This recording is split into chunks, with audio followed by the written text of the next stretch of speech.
Hey there, laugh your way to bliss, subscribe for uproarious jokes and endless hilarity.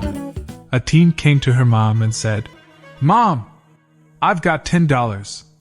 Her mom said, "Where from?" "Tommy from down the road dared me to do a cartwheel."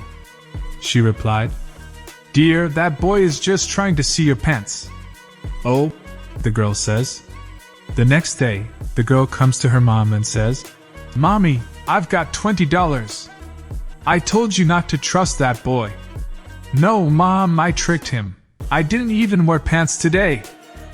A husband and wife decided they needed to use code to indicate that they wanted to make love without letting their children in on it. They decided on the word typewriter. One day the husband told his 5-year-old daughter, "Go tell your mommy that daddy needs to type a letter." The girl told her mother what her dad said, and her mom responded, "Tell your daddy that he can't type a letter right now because there is a red ribbon in the typewriter." The child went back to tell her father what mommy said. A few days later, the mom told the daughter, "Tell daddy that he can type that letter now." The child told her father, returned to her mother, and announced, "Daddy said never mind with the typewriter. He already wrote the letter by hand." On the last day of kindergarten, all the children brought presents for their teacher. The florist's son handed the teacher a gift.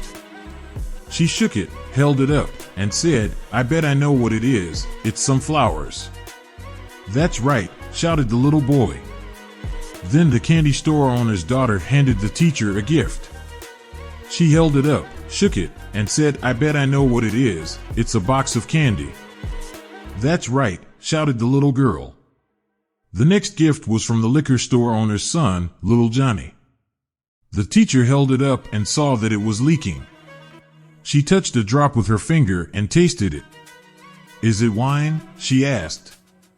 "No," little Johnny answered. The teacher touched another drop to her tongue. "Is it champagne?" she asked. "No," he answered. Finally, the teacher said, "I give up." "What is it?" Little Johnny replied, "A puppy."